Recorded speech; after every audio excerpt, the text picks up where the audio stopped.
karena sejak 2 tahun, benar berita yang beredar, sejak 2 tahun yang lalu aku tuh sudah Islam, dan selama 2 tahun ini aku belajar Islam, dan sampai sekarang juga aku masih belajar tentang Islam. Ada beberapa hal yang membuat aku untuk sementara waktu selama 2 tahun ini memutuskan untuk menutupi. Sebenarnya dari awal itu aku diajarkan oleh Ustadz Dery dan dibimbing oleh Ustadz Felix Xiao. Mungkin beberapa kita sudah tahu, itu terlihat jelas lah ya.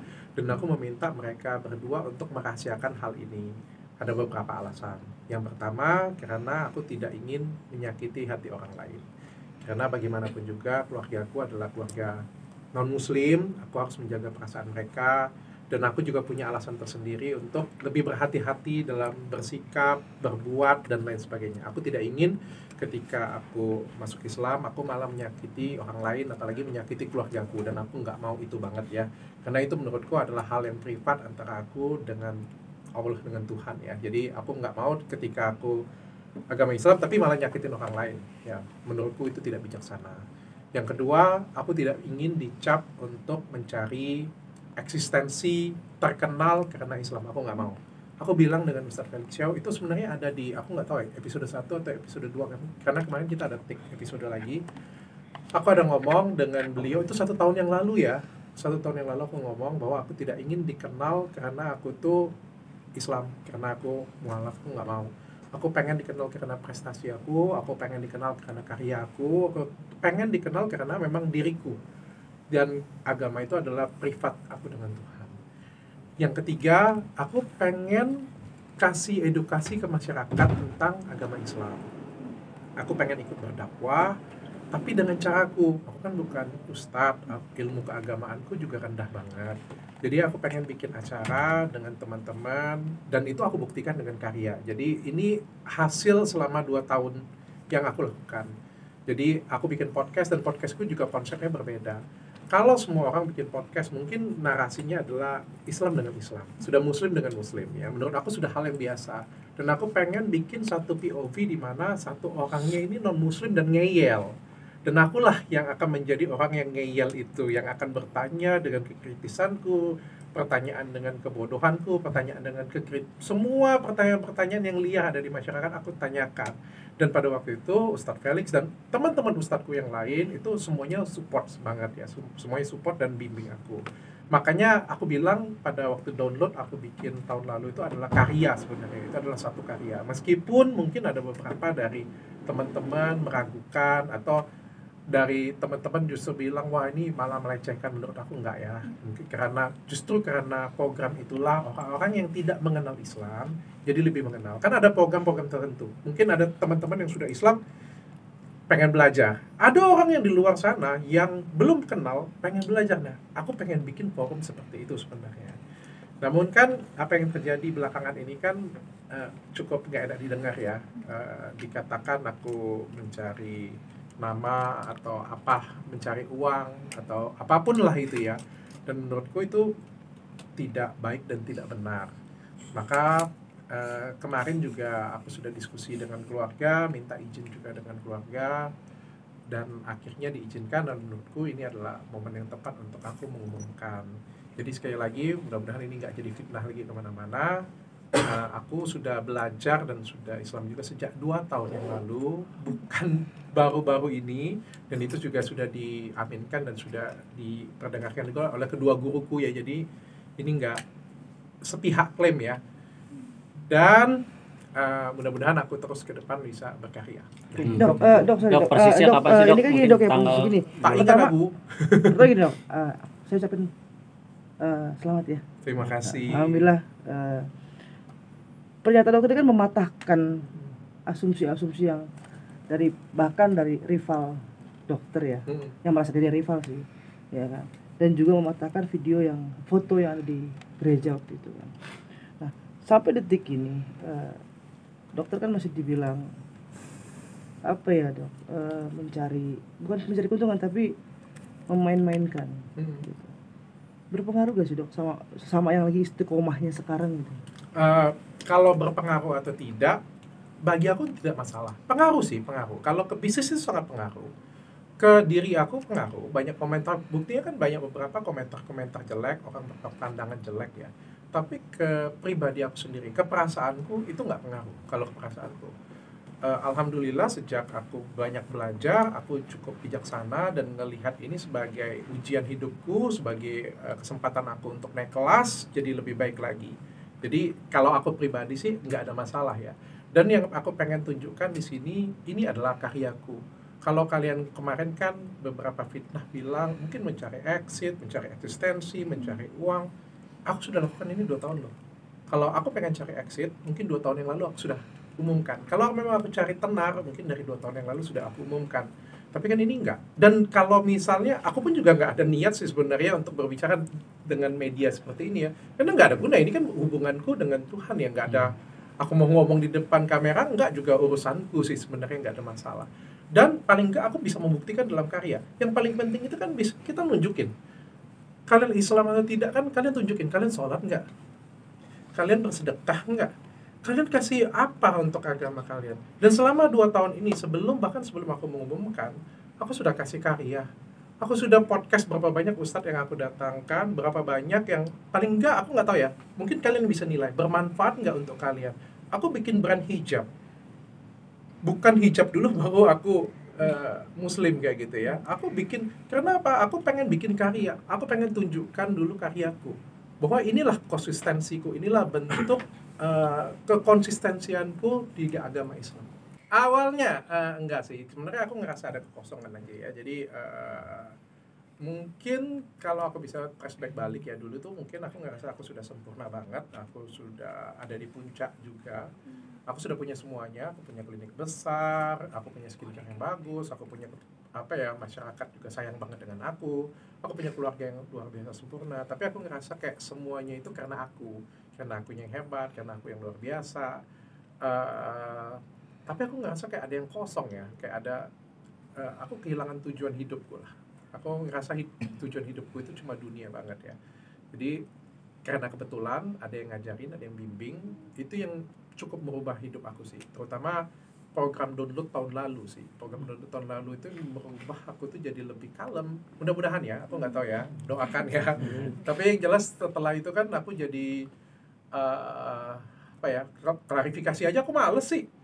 Kalian kan cari aku terus kan, pengen tanya soal inilah itulah, aku aja malas ya untuk klarifikasi ya. Kalau menurut kalian seperti itu ya nggak apa-apa. Kalau ada yang bilang kemarin kan saham 20%, aku jawab juga percuma, memang nggak ada masalahnya, mau ngapa gitu punya. Kalau kalian tanya dengan aku lagi, apalagi fitnahanku, aku juga nggak tertarik untuk menjawab sih. Kalau memang itu yang pikiran kalian ya, aku nggak bisa jawab kayak gitu punya, aku nggak bisa ngomong. Tapi ya syukurnya ada hari inilah aku bisa menjelaskan untuk kalian semua. Dan nggak gampang aku bisa ada di posisi hari ini menjelaskan untuk kalian semua. Dok, respon keluarga sendiri seperti apa dok dengan keputusan dokter? Pada saat proses mualaf itu terjadinya di mana, di Palembang atau bisa di-spill dengan surat mualafnya tidak dok? Untuk apa? Itu tuh pertanyaan paling konyol yang pernah saya dengar. Mana video apa itu namanya? Ada video syahadatnya. Aduh, itu jawaban itu pertanyaan yang paling konyol yang pernah saya dengar. Saya tanya dengan kamu agama apa? Islam. Ada nggak video syahadatnya? Boleh nggak saya minta? Untuk apa? Emang kalau saya minta, kamu jadi masuk surga? Emang kalau saya minta saya jadi masuk surga? Enggak. Ngapain kita meragukan seperti itu? Dan itu kan urusan kita masing-masing. Itu urusan saya. Biarkan itu menjadi urusan saya dengan Tuhan. Yang jelas saya lakukan itu dengan guru saya.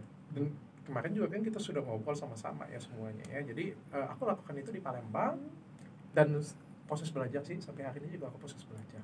Kalau kamu tanya sertifikat, aku kemarin ditandatangani sertifikat dikasih ke aku. Cuma aku nggak tertarik juga dengan sertifikat itu. Aku ngomong dengan Ustadz Dery, bagi aku nggak penting. Untuk apa sih sertifikat itu? Aku bilang yang paling penting kan hati aku bukan sertifikatnya. Mana yang lebih penting? KTP kalian Islam atau kelakuan kita yang Islam? Kadang-kadang kita pengennya KTP-nya Islam tapi kelakuannya kagak Islam.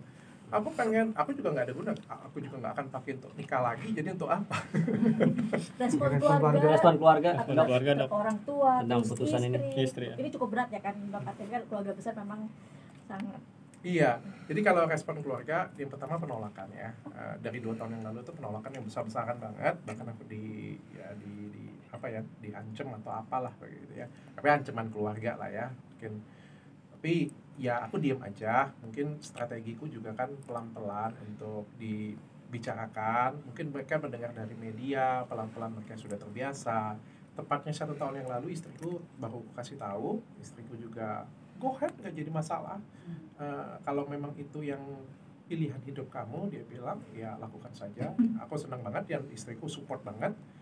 Yang paling sulit kan menghadapi keluarga besar ya, orang tua dan lain sebagainya. Tapi sekitar mungkin nggak sampai 1 bulan yang lalu aku sudah putuskan dan aku berbicara dengan mereka dan alhamdulillah mereka bisa mengerti. Aku kalau mereka nggak mengerti mungkin aku nggak umumkan juga hari ini sih.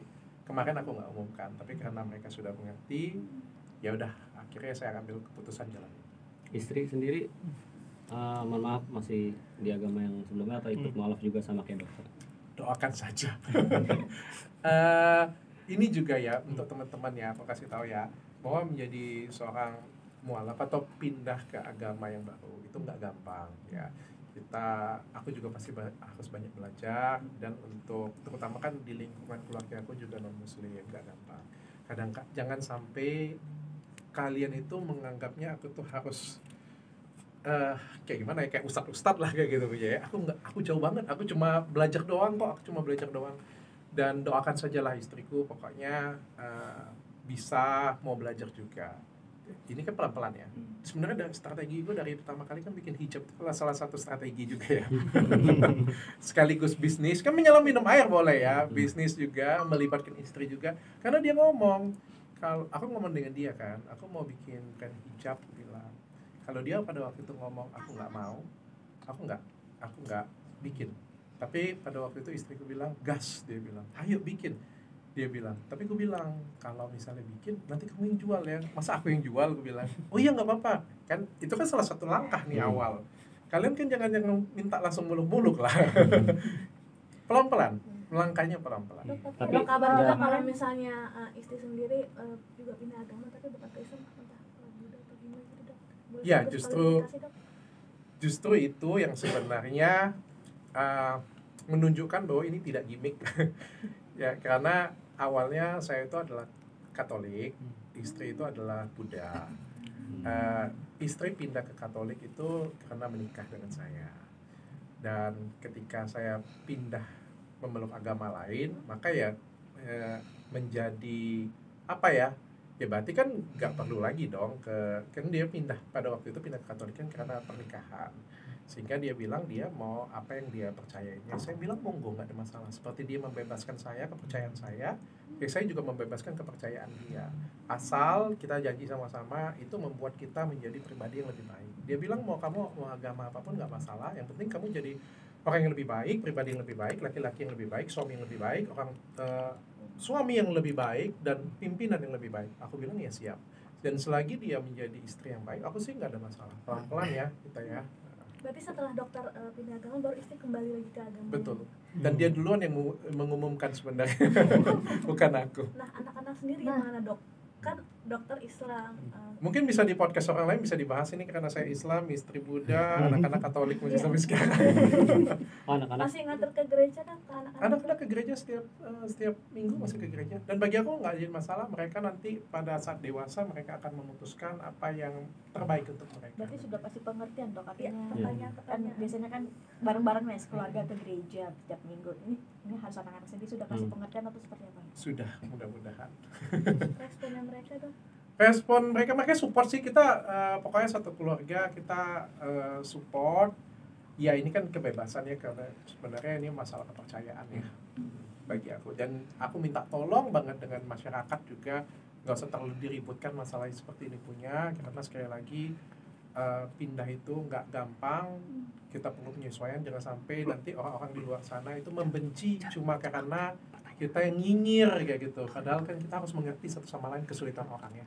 Dok, bulan puasa ini gimana? Sudah belajar puasa atau kedua berarti dong? Sudah, meskipun masih bolong-bolong. Dan aku juga pengen bantah satu fitnah juga ya, karena banyak orang yang fitnah kayak gitu punya ya, bahwa itu aku berpura-pura atau apa ya. mau itu berpura-pura atau enggak ya cuma akulah yang tahu ya. Aku juga bukan orang yang 100% taat, aku nggak langsung haji besok, enggak juga ya. Aku jadi tetap Dr. Richard apa adanya, seperti ya aku masih belajar lah, masih jauh banget dari apa adanya. Dan ini bukan Ramadanku yang pertama, ini Ramadanku yang kedua sebenarnya. Dok, sensasi mungkin bangun sahur nih ya, kan biasanya kan nggak pernah sahur nih sebelum diagam, sebelumnya itu bangun harus pagi banget gitu, gimana dok? Saya biasa bangun pagi. Saya orangnya morning person dan biasa bangun pagi. Makan apa dok biasanya kalau? Saya biasa bangun pagi. Saya kerja dari pagi, dari subuh kan saya sudah kerja. Untuk sahur biasanya makan apa dok? Sekarang menu-menunya? Sama sih, masih seperti manusia pada umumnya. Gak ada perubahan. Saya juga bukan sultan, jadi makan pada umumnya saja. Izin klarifikasi, Ya. ini soal foto yang beredar 2 tahun lalu. Pada saat itu mengatakan foto tersebut dokter masih merayakan hari raya Natal, dok. Mungkin klarifikasi seperti apa dok dengan adanya foto-foto tersebut yang beredar itu? Oke, ada beberapa sebenarnya yang sentimen yang fitnah ya jatuhnya ya. Yang pertama ucapan Natal saya di Desember lalu ya, itu foto di Sagrada Familia itu di Barcelona, itu dalam tidak keadaan misa, dan foto tersebut tuh diambil tahun 2022 akhir, dan tahun 2023 itu saya mengucapkan selamat Natal juga menggunakan foto itu, Desember 2024 juga menggunakan dengan foto itu, namun mungkin digoreng-goreng dan dibawa penggiringan opini seolah-olah ya apapun lah kayak gitu ya. Saya juga menghormati banget keluarga saya yang non muslim, maka ya saya cuma ngomong bahwa itu foto tahun 2022. Dan saya juga kemarin ngomong dengan Ustadz Felix Xiao, dengan Ustadz Dery, ya bagi mereka juga nggak ada masalah kok foto di gereja, mereka juga ada foto di depan gereja juga. Yang podcast sama Pendeta Gilbert kan ketika itu beredar keluar itu juga kan dok. Ya itulah namanya penggiringan opini ya. Waktu di Pendeta Gilbert saya sudah jelaskan pada waktu itu beliau mengundang saya itu memberikan motivasi untuk anak-anak muda. Ya mereka menilai saya sebagai seorang pengusaha yang cukup punya prestasi, punya karya, mereka datang dan untuk kasih motivasi mereka karena katanya anak-anak Gen Z ini katanya lembek-lembek semuanya. Oke, saya kasih motivasi, cukup sampai di situ aja. Saya ada beberapa mungkin pernyataan saya yang sedikit slip di lidah saya, mungkin karena saya juga masih baru, masih belum terbiasa, saya minta maaf. Tapi saya apa adanya aja sih. Dok, selama 2 tahun ini prosesnya seperti apa? Mungkin udah bisa apa aja mungkin dok berbagi gitu, kayak sholat mungkin sudah baca-bacaannya gitu, Al-Fatihah segala macam. Ada yang sudah bisa, ada yang belum bisa. Masih bolong-bolong, masih harus belajar. Jadi yang mengajarkan dokter Pak Ustadz Dery dok. Ustadz Dery mau ajak dokter untuk naik haji. Aduh ampun. Kadang-kadang aku yang bikin ini nih harapan orang tinggi banget. Kalian begitu tahu Ustadz Dery kemarin ngepost ya, Dr. Richard itu adalah seorang muslim. Kalian tahu nggak siapa yang ngechat aku? Ustadz Khalid Masalama, ayo kita umroh bersama. Saya bilang, kenapa harapan orang tinggi banget ke gue ya. Sabar Pak, pelan-pelan. Belajarnya pelan-pelan, merangkak dulu, pelan-pelan, nyaman dulu ya. Dok, pada saat menjadi mualaf di Palembang ya 2 tahun lalu itu, saya takut lama-lama saya disuruh mimpin ngaji lama-lama. saksinya siapa aja sih dok pada saat itu? Ada saksi mungkin selain Ustadz Dery? Ada karyawan saya aja sih dengan Ustadz Dery pada waktu itu. dok kemarin kan merasa kosong ya. Sekarang apa sih yang dirasa gitu, mungkin ucapan-ucapan apa dari Ustadz Dery atau Ustadz Felix yang bikin adem atau seperti itu gitu? Secara umum sih saya ngerasa lebih tenang ya. Jadi kayak di tahun 2024 kemarin kan aku ngadepin badai juga yang bahkan lebih besar dari sebelum aku masuk Islam ya. Ada banyak masalah yang datang, tapi ada banyak fitnah, penggiringan opini, ya berita-berita yang dibuat, semuanya tuh salah ya. Kayak ada yang ngomong Islam itu kan sudah jelas ya. Aku bisa buktikan di sini bahwa itu adalah fitnah. Ada penggiringan opini yang luar biasa besar, ada yang ngomongin isu praktek gak ada pokoknya penggiringan opini gila-gilaan lah pada waktu itu. Tapi yang luar biasa kan saya cukup tenang ya, bahkan saya nggak panggil media, saya nggak ngomong. Biasanya kan kalau dulu waktu Mbak Kartika Putri, ya kita kumpul lagi sih gitu ya. Ini malah banyak yang ngomong, Gil, Dr. Richard dulu ngomong terus, kalau kayak sekarang aku juga males sih. Ya maksudnya aku sudah buat karya, kalau kalian masih bisa digiring opini yang seperti itu punya, ya bukan salahku. Aku kan sudah selama ini bikin karya, bikin download 30 episode. Aku berapa banyak bikin kajian online ya aku ngomong ya. Berapa banyak skincareku yang kalian bisa pegang sendiri. Emang aku coret pakai spidol? Kagak. waktu aku jual, aku tunjukin, nggak ada aku sumputin kayak gini punya kan, atau aku jual aku bohong kayak gitu kan, aku sembunyiin, nggak ada aku buat seperti itu. Semuanya aku apa ada yang aku jual ya aku tunjukin, apa yang aku jual apa yang aku tunjukin. Tapi kan somehow terjadi beberapa penggiringan opini dan berhasil ke masyarakat. Ya nggak apa-apa, aku terima itu sebagai ujian hidup aku. Suatu hari juga fakta akan terbuka, suatu hari juga kebenaran pasti akan timbul, akan muncul seperti hari ini. Ya jadi pahala aja lah untuk aku. Masih kerasa jumawa nggak sih dok? Enggak lah, aku ngapain jumawa? Nggak, Aku waktu kan jumawa. dokter sebelumnya kan kayak semua ini gara-gara aku segala macam. Kalau sekarang gitu ngerasanya Sekarang aku ngerasanya apa ya, tenang aja, bijaksana. Aku ada ngerasa sedih sih. Yang bikin aku sedih itu sebenarnya karyawan-karyawanku ya. Yang aku khawatirin sebenarnya karyawan-karyawanku. Kalau aku sih sendiri sih nggak ada masalah ya. Mau dihancurkan sampai ke tanah sekalipun, mau dihancurkan sampai apapun juga, aku nggak takut sedikit pun. Karena ya aku sudah cukup punya tabungan juga, aku juga punya cukup banyak di fondasi ya. Aku juga bisa melindungi anak istriku dengan baik. Tapi yang aku takutin itu sebenarnya karyawan aku ya. Di situ yang aku tiba-tiba aku sadar bahwa ternyata aku sayang banget dengan karyawanku. Hikmah di tahun 2024 adalah aku sadar bahwa ternyata aku tuh sayang banget dengan karyawan aku. Waktu meeting tahunan kemarin di bulan Desember, aku melihat karyawanku masing-masing satu-satu maju, nangis, mereka ngerasa sedih. Mereka tuh ngerasa sedih itu karena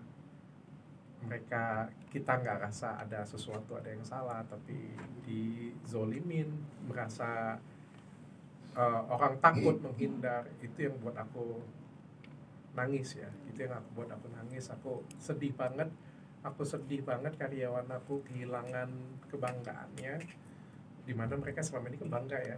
Saya kerja di Athena, saya kerja di Dr. Richard, semua produknya bagus, semua ininya bagus. Dr. Richard juga sering kasih edukasi ke masyarakat.